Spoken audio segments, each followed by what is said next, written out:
স্বাধীনতার স্মৃতিকে ধরে রাখার জন্য সেই প্রকল্পেরই একটা অংশ হিসেবে ওখানে একটি থানা, ওখানে ঠিক না, তার পাশে একটি থানা স্থাপনের কথা চলছে, তো সেটা নিয়েও আলোচনা হয়েছে। আর এমনিতে দেশের সার্বিক পরিস্থিতি নিয়ে আলোচনা হয়েছে। যদি আপনাদেরকে প্রথমে একটু বাকুর বিষয়ে বলি, আপনাদের মধ্যেও কেউ কেউ সেখানে উপস্থিত ছিলেন। অন্যান্য জলবায়ু সম্মেলনের মতোই এবারের জলবায়ু সম্মেলনটাও অনেকের অংশগ্রহণে অনুষ্ঠিত হয়েছে। এবারের জলবায়ু সম্মেলনটাকে ফিন্যান্স কপ বলা হচ্ছে, কারণ ধারণা করা হচ্ছিল যে এই কপে উন্নয়নশীল বিশ্বের জন্য উন্নত বিশ্বের যে প্রতিশ্রুতি ছিল 100 বিলিয়ন, সেটা অনেক গুণে বেড়ে যাবে। কারণ যখন 100 বিলিয়নের কথা বলা হয়েছিল তার কোনো বৈজ্ঞানিক ভিত্তি ছিল না, কিন্তু এখন যে 1.3 ট্রিলিয়নের কথা বলা হচ্ছে, এটা বিভিন্ন বৈজ্ঞানিক গবেষণা করে যেগুলো দেখা গেছে যে আসলে উন্নয়নশীল বিশ্বের কত টাকা প্রয়োজন এই জলবায়ু পরিবর্তনের বিষয়ে কার্যকর ভূমিকা নিতে, তার প্রেক্ষিতেই 1.3 ট্রিলিয়ন হয়েছে। এখানে আরেকটা বড় প্রত্যাশা ছিল যে লস অ্যান্ড ড্যামেজ ফান্ড বলে একটা ফান্ড অ্যাক্টিভেট করা হবে। সেটা হচ্ছে যে আমাদের যে প্রাকৃতিক দুর্যোগগুলো হচ্ছে, আকস্মিক যেগুলো হচ্ছে, প্লাস ধীরে ধীরে যেগুলো হচ্ছে, সেগুলোর ব্যাপারে আমরা যেন যে ক্ষতিটা হয় ওটা কাটিয়ে উঠতে পারি, তার জন্য একটি তহবিল গঠন এবং সেটার তহবিলটাকে একটা কার্যকরী রূপ দেওয়া। আরেকটা ছিল অ্যাডাপ্টেশন, খাপ খাইয়ে নিবে কেমন করে উন্নয়নশীল দেশগুলো এবং বিশ্ব। আরেকটা ছিল খুব অল্প করে থাকার কথা ছিল মিটিগেশন, যেই গ্যাসগুলো নিঃসরণের কারণে তাপমাত্রা বেড়ে যাচ্ছে সেগুলোর নিঃসরণ একটা লক্ষ্য মাত্রায় এনে, সীমার মধ্যে এনে ওটা নিয়ন্ত্রণ করা যায় কিনা। তো এইবারের আপনারা সকলেই দেখেছেন গণমাধ্যম কর্মী হিসাবে যে বেশিরভাগ দেশই, স্বল্পোন্নত দেশই আসলে এটার যে আউটকাম, যে সিদ্ধান্ত, সেটা নিয়ে এক ধরনের হতাশাই ব্যক্ত করেছে। এক পর্যায়ে এখানে স্বল্পোন্নত দেশগুলো সভাকক্ষ ত্যাগও করেছে, তারা পরবর্তীতে আবার জয়েন করে মোটামুটি একটা সমঝোতায় গিয়ে কিছু সিদ্ধান্ত হয়েছে। তো সিদ্ধান্ত হয়েছে যে 1.3 ট্রিলিয়ন যে টাকাটা, এটা সিদ্ধান্ত না, এটা আহ্বান জানানো হয়েছে সকলকে যে 100 বিলিয়ন থেকে 2035 সাল নাগাদ এটাকে 1.3 ট্রিলিয়নে নেওয়া যায় কিনা, বিভিন্ন সোর্স থেকে টাকা এনে, এটার একটা আহ্বান জানানো হয়েছে। আরেকটা বলা হয়েছে যে 300 বিলিয়ন অর্থ সাহায্য দেওয়ার একটা প্রতিশ্রুতি এসছে। তবে উন্নত বিশ্বগুলোর একটা দাবি ছিল যে এই টাকাটা যেন পাবলিক ফান্ড থেকে আসে, এটা যেন ঋণ হিসাবে না আসে, বা সকল ধরনের বৈদেশিক সাহায্যকেই জলবায়ু সাহায্য দেখিয়ে ট্যাগ করে যে দেয়া হয়, সেটা যাতে করা না হয়। তার মানে হচ্ছে একটা পরিমাণ, একটা কোয়ান্টিটি, একটা ধরন, কোয়ালিটি। তো সেই কোয়ালিটির ক্ষেত্রে আসলে তেমন কিছুই অর্জিত হয়নি। গ্রিন হাউস গ্যাস নিঃসরণের ক্ষেত্রে মিটিগেশনের যে কথাগুলো হয়, সেই মিটিগেশনের প্রক্রিয়াতেও আসলে গতবার যেটা বলা হয়েছিল যে গ্রিন হাউস গ্যাসের নিঃসরণ কমানোর জন্য তেল, গ্যাস এগুলো কি পরিমাণে কমিয়ে আনা হবে, সেটাও কিন্তু এসে এবারের সিদ্ধান্তে আর ত্যাগ করতে দেওয়া হয় নাই। লস অ্যান্ড ড্যামেজের ক্ষেত্রে কিছুটা অগ্রগতি হয়েছে।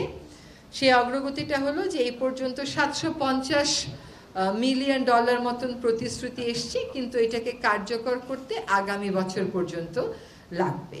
অর্থাৎ যেই বড় বড় মানদণ্ডের বিপরীতে গিয়ে আমাদের প্রত্যাশা ছিল, সেগুলো শব্দ হিসাবে ওখানে আসলেও সেগুলোর ব্যাপারে কোনো সিদ্ধান্ত, যে বাস্তবায়নযোগ্য সিদ্ধান্ত, প্রেসক্রিপটিভ ডিসিশন, সেরকম কিছু আসেনি। আজকে আমাদের সোহরাওয়ার্দী উদ্যানের প্রকল্পটা নিয়ে আমাদেরকে 2 সপ্তাহ সময় দেয়া হয়েছে।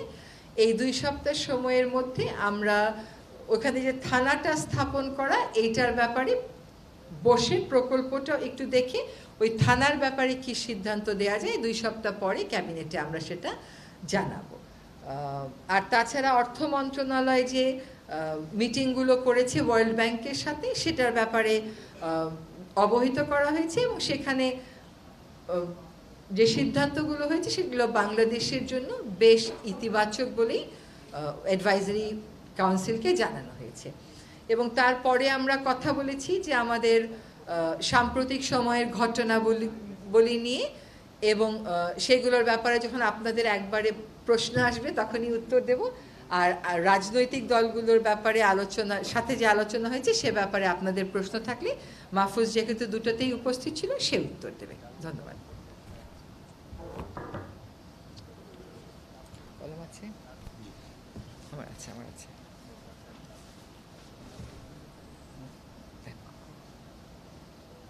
জি, মাহফুজ তো বলতে পারো। জামাতে ইসলামেরটা একটু বলুন। এটা ছিল আই ডোন্ট নো কথা বলতেন জামাতে ইসলামের উপর। আপনারা দেখেছেন যে বাংলাদেশে এক ধরনের সাম্প্রদায়িক উত্তেজনা আছে এবং এখানে ইসকন অথবা ইসকনের সাথে সম্পৃক্ত অনেকেই এখানে জড়িয়ে পড়েছেন এবং এছাড়াও বাংলাদেশের একটা বড় জনগোষ্ঠীর প্রতি এক ধরনের চাপ উত্তেজনা কাজ করতেছে। তো আমরা বলতেছি যে আমরা গভর্নমেন্টের পক্ষ থেকে যিনি নিহত হয়েছেন তার সেই বিষয়ে যে মামলা চলমান আছে, দুটি মামলা হয়েছে, আরো মামলা হওয়ার কথা রয়েছে এবং গ্রেপ্তার চলমান রয়েছে এবং ওখানে সরকার উদ্যোগ নিয়েছে যাতে কোনো রকম যারা এখানে পারপেট্রেটরস আছে তারা যেন কোনোভাবে ছাড় না পায়। এছাড়াও এখানে এই উদ্ভূত পরিস্থিতিতে বাংলাদেশে যে ধরনের সাম্প্রদায়িক বিশৃঙ্খলা তৈরির যে একটা অপচেষ্টা ছিল, এই অপচেষ্টা বাংলাদেশের জনগণ, সবগুলো রাজনৈতিক দল এবং ধর্মীয় কমিউনিটি সবাই মিলে এটা রুখে দিয়েছেন। এবং এই ক্ষেত্রে এই বাস্তবতায় গতকাল বিএনপির নেতৃবৃন্দ আমাদের ডক্টর মোহাম্মদ ইউনূস স্যারের সাথে দেখা করেছেন এবং আজকে জামাত ইসলামী নেতৃবৃন্দ দেখা করেছেন। তো ওনাদের দুটি দল থেকে আমরা যেটা বক্তব্য পেয়েছি সেটা হচ্ছে মূলত এক ধরনের সামগ্রিক ঐক্য এবং বাংলাদেশের অখণ্ডতা এবং সার্বভৌমত্ব রক্ষার্থে, জাতীয় স্বার্থে সবাইকে ঐক্যবদ্ধ থেকে কিভাবে এই পরিস্থিতি সামাল দেওয়া যায় এবং যে কোনো ধরনের সাম্প্রদায়িক উত্তেজনা এবং উগ্রতা কিভাবে রুখে দেওয়া যায়, উন্মত্ততা কিভাবে রুখে দেওয়া যায়, এই সম্বন্ধে সকলের সহযোগিতা ডক্টর মোহাম্মদ ইউনূস কামনা করেছেন এবং সবাই মিলে দুটি দলই তাকে প্রস্তাব দিয়েছে, বিভিন্ন ইতিবাচক প্রস্তাব দিয়েছে কি কি করা গেলে সরকার আরো ভালো করতে পারে এবং তারা আগের মতোই সরকারকে সহযোগিতা করতে তাদের অবস্থান ব্যক্ত করেছেন। আর এছাড়াও আমরা যাতে বাংলাদেশে আগামী দিনে যাতে কোনো ধরনের সাম্প্রদায়িক শৃঙ্খলা অথবা কোনো ধরনের উন্মত্ততা না তৈরি হয় সেজন্য আমরা আমাদের জায়গা থেকে সব ধরনের স্টেক হোল্ডারদের সাথে কথা বলছি এবং আমরা বিশেষ করে আমরা লক্ষ্য করছি যে এই শুধুমাত্র ইসকনের ইস্যুটাই নয়, বরং এছাড়াও মাজারে হামলার ঘটনা ঘটেছে। তো আমরা বলতে চাই গভর্নমেন্ট থেকে যে মাজারে হামলার ঘটনা আমাদের নজরে আছে এবং বাংলাদেশে যেখানেই গত 2-3 মাসে যেভাবে মাজারে হামলা হয়েছে এবং গত 1-2 দিনে হয়েছে, এগুলো আমাদের নজরে আছে এবং আমরা এগুলো খুবই গভীর নজরে দেখতেছি এবং আমরা আশা করি যে খুব স্বল্প সময়ের ভিতরে আমরা এই বিষয়ে উদ্যোগ নিব যাতে যারা এই বিষয়ে মাজারে হামলার কারণে ক্ষতিগ্রস্ত হয়েছেন তারা যাতে এক ধরনের রিড্রেস পান। আশা করি এই বিষয়টা আমাদের নজরে থাকবে এবং আপনারা দেখতে পাবেন এই বিষয়ে আমাদের পদক্ষেপ। আর সামগ্রিকভাবে বাংলাদেশে যে ধরনের উত্তেজনা উন্মত্ততা চলতেছে, এটা আমরা সবগুলো দল এবং সবগুলো স্টেক হোল্ডারদের সাথে মিলিয়ে বসে আমরা আশা করি এটা সমাধান করতে পারবো এবং আপনাদের সবার সমর্থন কামনা করছি।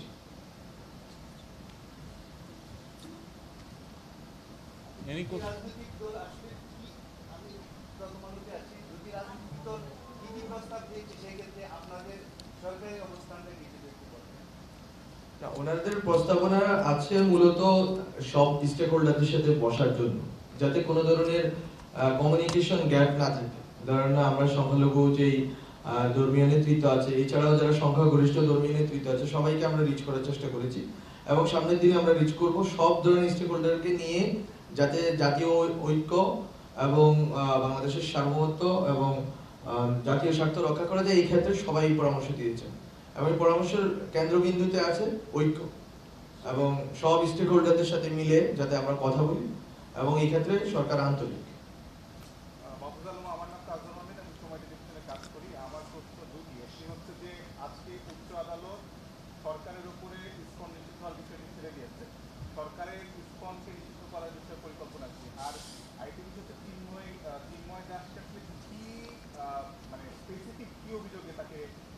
করা হয়েছে সেটা এখনো স্পষ্ট না, মানে পতাকা অবমাননার কথাটা বলা হচ্ছে কিন্তু রাষ্ট্রীয় যে থ্রেটের কথা বলা হচ্ছে সেই বিষয়টি স্পষ্ট না।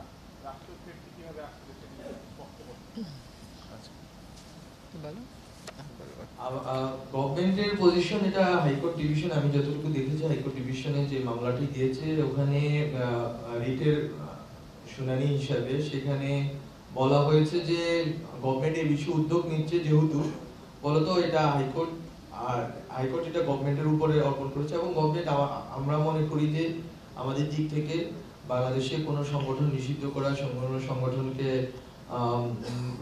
কোনো সংগঠনকে নিবন্ধন বাতিল করা বা যে ধরনের আইনি উদ্যোগই হোক না কেন, এটা নির্দিষ্ট প্রক্রিয়া অনুসরণ করে এবং তদন্ত সাপেক্ষে আমরা এটা করতে চাই, যাতে কোনো কোয়ার্টার্সে কোনো ধরনের অনিশ্চয়তা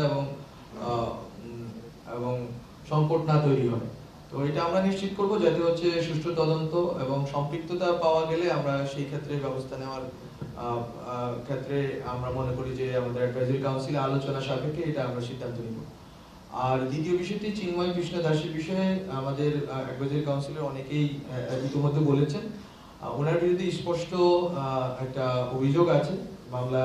যে মামলায় ওনাকে গ্রেফতার করেছে ওই অভিযোগেই ওনাকে গ্রেফতার করা হয়েছে, এটা খুবই স্পষ্ট এবং এটা বারবার রিটারেটেড করা হয়েছে এবং ওই অনুযায়ী ওনার মামলা চলমান এবং এটা বিচারাধীন বিষয় এবং ওনার যেই কোর্টে বিচার চলতেছে ওই কোর্টের কাছে এটা ন্যস্ত আছে, ওনারাই ডিসিশন নেবেন যে এটা কিভাবে এটা প্রসিডিউর হবে।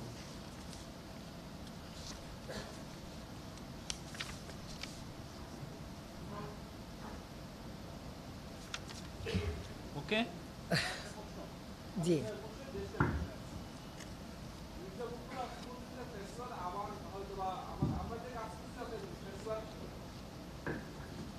মির্জা ফখরুলের আজকে বক্তব্য হলো আমরা যে কাজ করছি তাতে ফ্যাসিবাদ আবার সুযোগ পাবে ঢোকার জন্য অথবা তাদের কার্যক্রম চালানোর জন্য। আর একটা প্রশ্ন হলো, জামাতের আমিরের সাথে আপনারা কিছুক্ষণ আগে বৈঠক করেছেন, সেক্ষেত্রে তিনিও বলেছেন যে নির্বাচনের জাতীয় ঐক্যের বড় নির্বাচনটাকে তারা গুরুত্ব দিয়েছেন। বিএনপি এবং জামাত দুইজনই কিন্তু গুরুত্ব সহকারে নির্বাচনের ব্যবস্থার কথাই বলতেছেন। সরকারের পক্ষ থেকে আসলে তাদের এই বক্তব্যের অবস্থানটা কি? প্রথম প্রশ্নটা যদি আবার একটু বলতেন, সেটা কি বিষয় ছিল?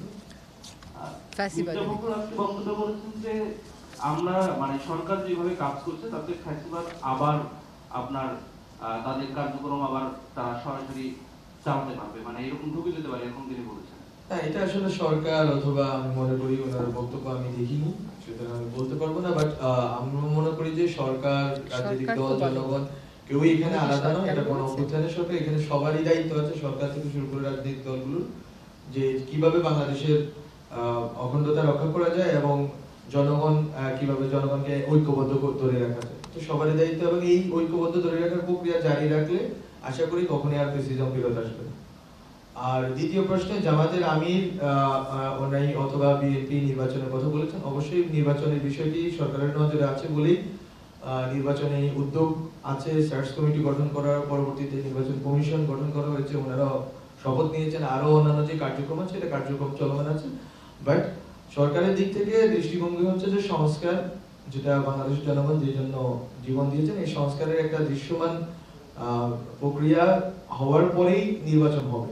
ফলত আমরা মনে করছি যে সংস্কার কার্যক্রম চলমান আছে, রিপোর্টগুলো আসুক সংস্কার কমিশনে, আর নির্বাচনী যে কার্যক্রম ভোটার তালিকা লাগা থেকে শুরু করে যা, সেটা নির্বাচন কমিশন একটি সংবিধিবদ্ধ প্রতিষ্ঠান, ওনারা ওই অনুযায়ী কাজ করে যাবেন। এটা এট সাম পয়েন্ট এটা রাজনৈতিক দলগুলোর সাথে কনসালটেশনের ভিত্তিতে এটা ঠিক হবে, এটা আপনারা দেখতে পাবেন। মির্জা ফখরুল ইসলাম সাহেবের বক্তব্যটা আমি পড়েছি, ওইখানে তো সরকার এমন কিছু করছে যেটা ফ্যাসিবাদের দিকে যাবে এই কথাটা বলা হয়নি। বলা হচ্ছে যে 3 মাসের মধ্যে এমন কিছু বক্তব্য দেয়া হচ্ছে বিভিন্ন জায়গা থেকে, যেমন পত্রিকা ঘেরাও করো। তো এই বক্তব্যগুলো আসলে উস্কানিমূলক এবং সেইগুলো গণতন্ত্রের দিকে যাবার পথটাকে তো আসলে সুগম করছে না। ওনার বক্তব্যের স্পিরিটটা আমি যেটা বুঝেছি সেটা হচ্ছে এই রকম, এবং সেখানে সরকার কিন্তু সরকারের অবস্থান স্পষ্ট করেছে। প্রথম কথা হচ্ছে যে রাজনৈতিক দলগুলোর সাথে যে আমরা আলোচনায় বসছি সেটা বেশ সৌহার্দ্যপূর্ণ আলোচনা হচ্ছে, তারা যে সুপারিশগুলো দিচ্ছেন, আমরা যে কথাগুলো বলছি, এটা পারস্পরিক যদি আস্থার সৃষ্টি না করতো তাহলে অন্যরকম ছিল, কিন্তু বারবার সভায় যেহেতু বসা হচ্ছে বোঝাই যাচ্ছে যে একটা আস্থার সৃষ্টি করেছে। আর নির্বাচনে যাওয়ার জন্য যে কথাটা বলা হচ্ছে, আমরাও বারবার বলছি নির্বাচনে যাব, এটা তো যেতেই হবে আমাদেরকে, এটা তো আমাদের কাজ। একই সাথে তাদের পক্ষ থেকে সংস্কারের জন্য কিন্তু সমর্থন দেয়া হচ্ছে। এখন তাদের পক্ষ থেকে কখনো কখনো বলা হচ্ছে একটা সময় দিয়ে দেওয়ার জন্য, সেই সময়টার ব্যাপারে আসলে আমরা অবস্থান নিতে পারছি না। এই জন্য যে আমরা সংস্কার প্রস্তাব কি আসবে, সংস্কার করতে কতটুকু সময় লাগবে, এটা না জেনে তো নির্বাচনের সময়টা বলে দেওয়া যাচ্ছে না। তো বারবারই বলা হচ্ছে যত দ্রুত সম্ভব দিয়ে দেওয়া হবে। এখানে আরও দুটা কথা একটু বলার দরকার, যেটা আমরা আজকে আলোচনা করেছি। একটা হচ্ছে এই যে কিছু হলেই একটা উত্তেজনা ছড়িয়ে পড়ে, এটা নিয়ে আজকে আমরা কথা বলেছি যে সব কিছুই তো আলাপ আলোচনার মাধ্যমেই শেষ পর্যন্ত শেষ হয়। তাহলে প্রথমেই রাজপথটাকে বেছে না নিয়ে সরকারের সাথে আলাপ আলোচনা করলে মানুষের মনে যে একটা আশা, ওই আশার জায়গাটা আর সংকুচিত হবে না। আমরা আজকে ছাত্র সমাজ নিয়ে কথা বলেছি। এই যে শিক্ষার্থীদের এত বড় আত্মত্যাগের বিপরীতে, এত বড় আত্মত্যাগকে ভিত্তি করেই তো আমরা আসলে এখানে দাঁড়িয়ে আছি। সংস্কারের কথা বলছি, গণতন্ত্রের কথা বলছি, গণতন্ত্র সুগম করার কথা বলছি, বৈষম্যহীন সমাজ গড়ার কথা বলছি। তো সেখানে আমরা একটা আহ্বান আপনাদের মাধ্যমেও জানাতে চাই সকল শিক্ষার্থীদেরকে, যে মানুষের যে তাদের প্রতি আস্থা, এটা কিন্তু 5ই আগস্টের পরে আমরা আবার দেখলাম যখন বন্যা হলো, বন্যার সময় টিএসসিতে কি পরিমাণ ত্রাণ দেওয়ার ভিড় হয়ে গেল। মানে মানুষ একটা বড় আস্থার জায়গা খুঁজে পেয়েছে। ছোট ছোট বিরোধ নিয়ে এমন কিছু করা উচিত না যেটা আসলে আমাদের জাতীয় স্বার্থকে সমুন্নত রাখার যে লড়াইয়ে আমরা সকলে সামিল হয়েছি, সেটা কোনোভাবেই প্রশ্নবিদ্ধ হতে পারে। শিক্ষার্থীদের উপর এই জাতি যে আস্থা রেখেছে, যে ভরসাটা রেখেছে, এই ভরসাটা যেন অক্ষুণ্ণ থাকে, এটা যেন আরও বাড়ে, আরও সুদৃঢ় হয়। সেজন্য যে কোনো বিরোধ, যে কোনো সমস্যার সমাধান সরকারের সাথে আলোচনার মাধ্যমেই যেন সকলে করেন, শিক্ষার্থী সহ, সেটা আমরা আপনাদের মাধ্যমে একটা আহ্বান জানাচ্ছি। আরেকটা কথা হচ্ছে যে আমরা বারবার এটা রিটারেট করেছি যে আমরা যে সম্প্রীতির কথা বলি এই দেশে, এই সম্প্রীতিটা সত্যিকার অর্থে আমরা মূল্যবোধ হিসেবে ধারণ করি। এই সমাজ সবসময় এটা মূল্যবোধ হিসেবে ধারণ করেছে।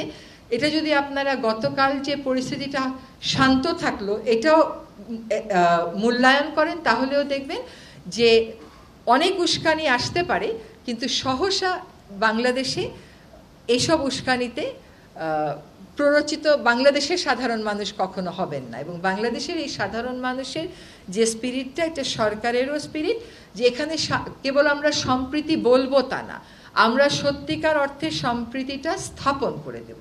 এই জন্য যত আমাদের মধ্যে দূরত্ব থাকতে পারে, ভুল বোঝাবুঝি থাকতে পারে, দাবি দেওয়া থাকতে পারে, সেগুলো নিয়ে আমরা সকল সময় আলোচনা করব, প্রকাশ্যে আলোচনা করব, প্রয়োজনে তারা আসবেন, আলোচনা হবে।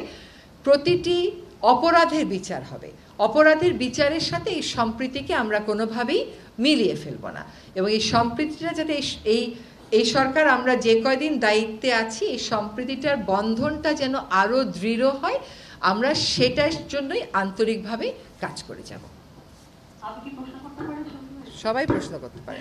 আমি দুঃখিত, আমি শেষে এসে আমার আসলে 3টা প্রশ্ন আমার মাথায় আসছে, যদি মাহমুদ সাহেব আপনি উত্তর দেন বা রিজন আপাও দিতে পারেন। প্রথমটা হচ্ছে, ইফকর কি তাহলে নিষিদ্ধ হচ্ছে না? মানে ইফকর নিষিদ্ধের বিরুদ্ধে এক ধরনের মিছিল, মিটিং, সামাজিক গণমাধ্যম সব জায়গায় এক ধরনের জনমত আমরা দেখতে পাচ্ছি, যেহেতু আমরা মুসলিম সংখ্যাগরিষ্ঠ দেশ, সেই হিসেবে এক কথায় কি আপনি বলবেন কিনা যে এই মুহূর্তে আজকেও জামাতে আমিরও বলে গেছেন জাতীয় স্বার্থের বিরুদ্ধে যারা কথা বলবেন তাদেরকে নিষিদ্ধ করা হোক বা নিষিদ্ধ করা উচিত, এই ধরনের একটা বক্তব্য আমি পড়লাম একটু আগে। 1 নম্বর।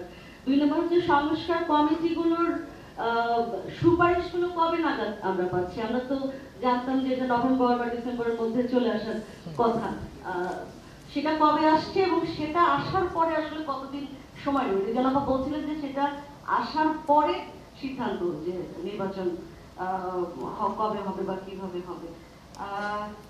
3 নাম্বার প্রশ্নটা আমি ভুলে গেছি, এটার উত্তর দেন। আমি প্রথম মাহফুজ স্পষ্ট করেছে, জি মাহফুজ স্পষ্ট করেছে, আমি আবার স্পষ্ট করে বলছি, কোনো সংস্থা নিষিদ্ধ করার কোনো আলোচনা সরকারের মধ্যে হয়নি। দাবি অনেকই উঠতে পারে, দাবির সপক্ষে মানুষ অনেক কর্মসূচিও দিতে পারে। ব্যক্তির অপরাধের সাথে সংস্থার অপরাধকে আমরা জড়িয়ে ফেলছি না। এখন একটা সুনির্দিষ্ট অভিযোগের ভিত্তিতে একজনকে গ্রেফতার করা হয়েছে, তার ব্যাপারে একটা আইনি প্রক্রিয়া চলছে, তিনি অভিযুক্ত হতেও পারেন, অভিযুক্ত নাও হতে পারেন, সেটা আদালত দেখবে। আর আজকেও দেখলাম পত্রিকাতে যে ইসকনের পক্ষ থেকে একটা সম্মেলন করে বলা হয়েছে যে তাদের সাথে যাকে গ্রেফতার করা হয়েছে তার কোনো সম্পর্ক নেই। আর এটা হচ্ছে আপনার প্রথম প্রশ্নের উত্তর। দ্বিতীয় প্রশ্নের উত্তর হচ্ছে যে সংস্কার 6টা কমিশনকে সময় দেওয়া হয়েছে ডিসেম্বরের মধ্যে, এবং তাদের মধ্যে প্রায় মানে কেউ কেউ বলেছেন ডিসেম্বরের মধ্যেই দিবেন, কেউ কেউ বলেছেন 1-2 সপ্তাহ সময় বেশিও লাগতে পারে।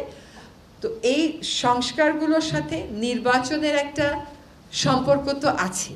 এই সংস্কারের প্রস্তাবগুলো আসবে, এগুলোর উপর জনগণ কথা বলবে, চূড়ান্ত একটা সংস্কার প্রস্তাবনা হবে, সেই মোতাবেক যে পদক্ষেপগুলো নেওয়া সেগুলো আমরা নিব। আমরা বারবার বলছি যত দ্রুত সম্ভব সংস্কার শেষ করে আমরা নির্বাচনের দিকে যাব। নির্বাচনের একটা প্রাথমিক নির্বাচন শুরু করার প্রাথমিক কাজগুলোও কিন্তু হয়ে গেছে, নির্বাচন কমিশনও গঠন করা হয়েছে। কাজেই নির্বাচন যত দ্রুত সম্ভব সংস্কারগুলো, জরুরি সংস্কারগুলো শেষ করেই তারিখ জানিয়ে দেওয়া হবে। 3 নাম্বার প্রশ্নটা মনে পড়েছে আমার, আমি কি 3 নাম্বারটা করে আসতে পারি কি না, আর আগে একজন আসুক তারপরে। জি জি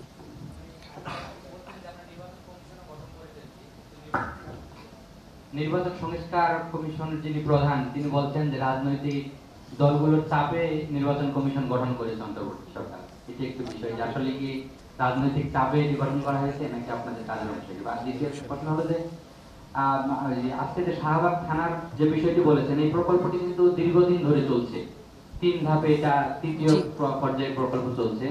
আসলে এটা শাহবাগ থানার চেয়েও কিন্তু এটা যে স্বাধীনতা স্তম্ভ, এখানে মানে বিপুল পরিমাণ অর্থ ব্যয় হয়েছে। আপনারা তো অপচয়ের নানা বিষয়গুলো দেখছেন, এবং এটা আগের এটা রিভাইজ হবে কিনা, এবং এখানে 700 কোটি টাকার মতো ব্যয় আজকে ক্যাবিনেট সচিব বলছেন যে হয়েছে।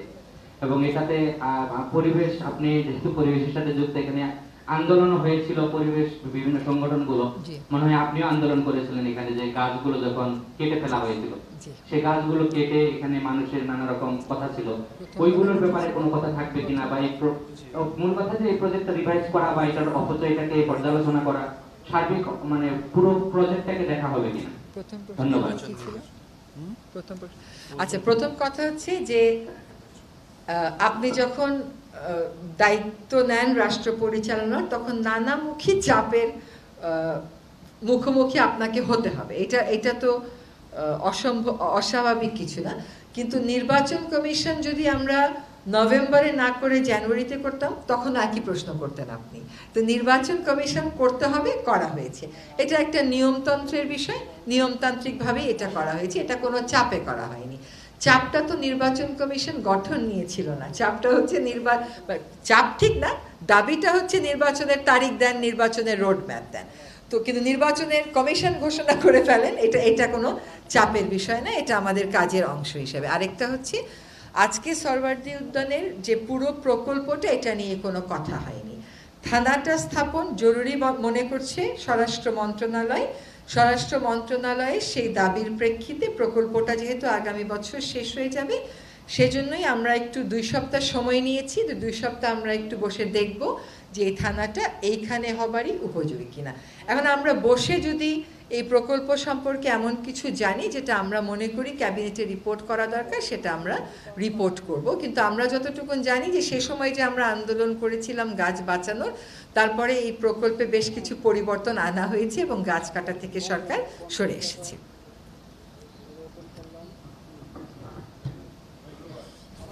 এই লাস্ট আমি তানভীর জমাদিতে কাজ করি। সমন্বয়কদের ব্যাপারে একটু কথা বলতে চাই, যে তাদের উপর যে আসলে যে তারা যে দাবি করছে যে অ্যাসাসিনেশনটা অ্যাটেম্প করা হচ্ছে, সেটা নিয়ে আসলে সরকার কি ভাবছে? এবং আমরা দেখেছি যে একজন সমন্বয় বলেছে যে তাদের 4 জনকেই আসলে তার মৃত্যু ঝুঁকির মধ্যে আছেন। এই বিষয়টা নিয়ে আসলে সরকার কি ভাবছে বা কি ব্যবস্থা নিচ্ছে? ওদের নিরাপত্তা এটাকে হালকাভাবে দেখার আসলে কোনো সুযোগ নেই, এবং এই সমন্বয়কেরা বিভিন্ন গুরুত্বপূর্ণ বিষয়ে জাতিকে যেভাবে ঐক্যবদ্ধ করার প্রয়াস চালাচ্ছেন, এটা নিশ্চয়ই অনেকেরই স্বার্থে লাগবে। ফলে তাদের নিরাপত্তার বিষয়টা আজকে আমাদের ক্যাবিনেটে রেইজ করা হয়েছে, ফ্ল্যাগ করা হয়েছে, এবং তাদের যে নিরাপত্তা প্রয়োজন এটাও আলোচিত হয়েছে, কিন্তু এটার ব্যাপারে বিস্তারিত কোনো সিদ্ধান্ত হয়নি। তবে এটা কি সরকার একেবারেই হালকাভাবে দেখছে না, এবং এইটার ব্যাপারে তদন্ত যেটা করার কথা সেটা সরকারের যে দায়িত্বপ্রাপ্ত সংস্থাগুলো আছে তারা সেই তদন্ত কাজ করছেন।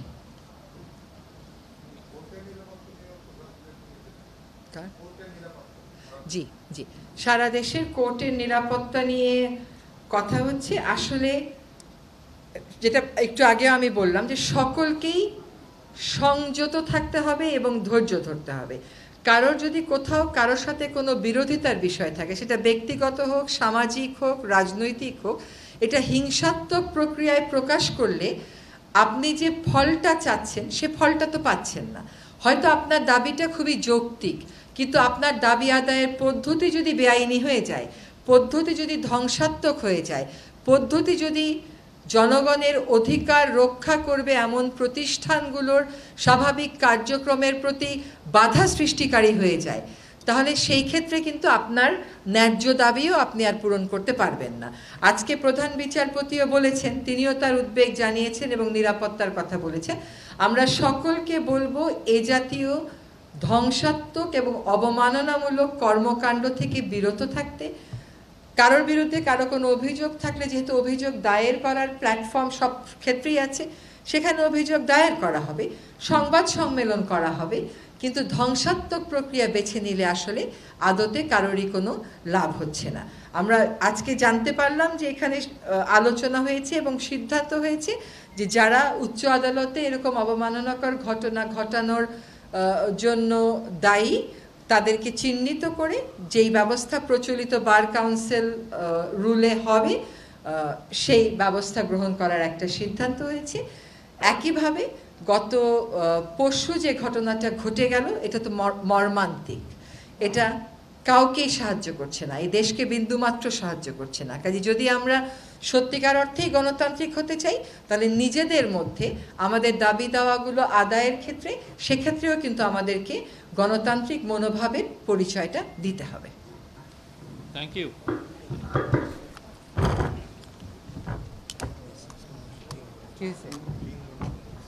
আহারে